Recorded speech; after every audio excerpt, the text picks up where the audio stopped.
يقول الله جل وعلا قل يا عبادي الذين أسرفوا على أنفسهم لا تقنطوا من رحمة الله إن الله يغفر الذنوب جميعا إنه هو الغفور الرحيم. آية وحي تلماميسا إلهي سبحانه وتعالى النبي سأيو الله أطلي وحاكتر هذا النبي الله محمد وأضوام ضيدا دنبيada badan sameeyay oo naftooda ku xadgudbay oo ku gabood falay oo macaasi naftooda u kasbay waxa ku tiraahdaa la taqnatu min rahmatillah ilaahi subhanahu wa ta'ala naxariistiisa ha ka quusanin maxaa yeelay inna allaha yaghfiru dhunuba jamii'a dambiyada dhammaantood ilaahi waa dhaafaa dembi ilaahay uunan dhaafin ma uu jiro shirki iyo gaalnimo ayaa dembi la galo ugu weyn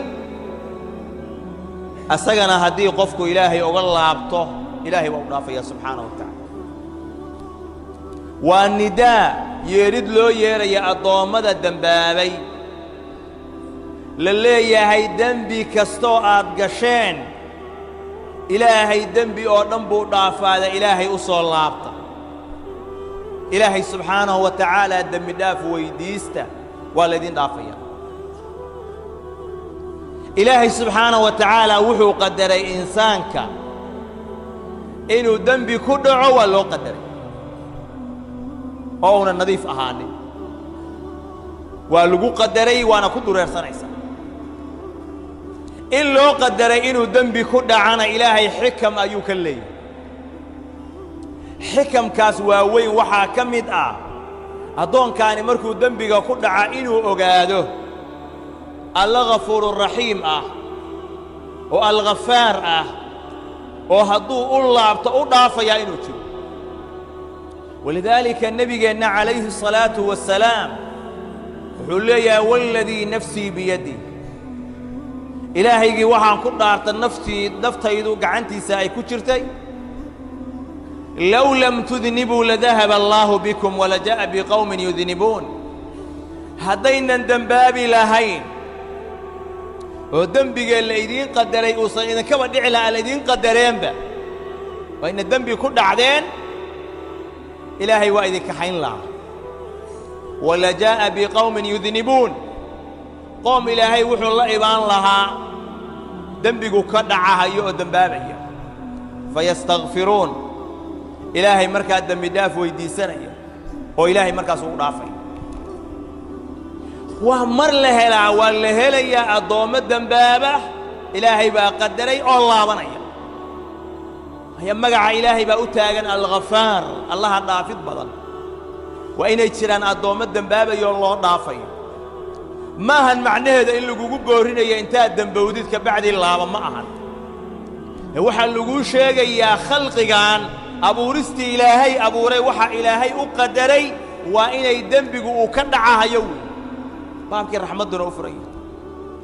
wuxuu nebigu yidhi xadiidka kale kutiba cala bni aadama nasiibuhu min azinaa mudrikun laa maxaala ibnu aadam waa loo qadaray qaybta uu ku leeyahay zinada waana gaarayaa waa haleelayaa laa maxaala shaki kuma jiro markaasaa nebigu wuxuu sheegay qaabkaas gacanna indhihii waa zinaysanayaan waa afiirada dhegihii waa zinaysanayaan waa maqalka lisaankii waa zinaysanayaa waa hadalka qabashadii qofku gacanta wax ku qabanayay waa zinadii lugtii zinadii bay u soconaysaa kuwaas oo dhan zinadii qayb ka mida ayay noqonayaan markii waxa weeyaan lala aada dhinaca xun markaasaa nebigu yidhi sala allahu calayhi wasallam waalqalbu yahwa wayatamanna iska daa wax kale qalbiga ayaa niyaysanaya oo shahwadii damcahaya oo tamaninaya oo jeclaanaya wixii xumaa qalbigii baa damaci gelaya yusadiqu dalika alfarju wayukadibu marka ugu dambeeyana waxaa u rumaynaya ama u beeninahaya waa farjiga hadduu intaas markuu soo maro ka bacdii gudbo waxa weeyaan zinadii xaqiiqada ahayd oo weynayd buu dhex taagan yahay laakiin inta ka horraysa ay waxa weeyaan kuwan waxaa lagu tilmaamay inay zinaysanayaan zinaduna ay ka dhacayso waana loo qadar bal nabigu wuxuu yidhi sala allahu calayhi wasalam kullu bni aadama khataa ma ka bixi karo ibnu aadan dhammaantiis waa gafaya maxaa la raaciyey wa khayru lkhataa'iina atawaabuun kuwa gafana waxaa ugu khayr badan inta gafaysa gafka waxa weeyaan kuwa noqonayo ilaahay u toobad keenayo ilaahay u laabanaya kuwaasaa la doortay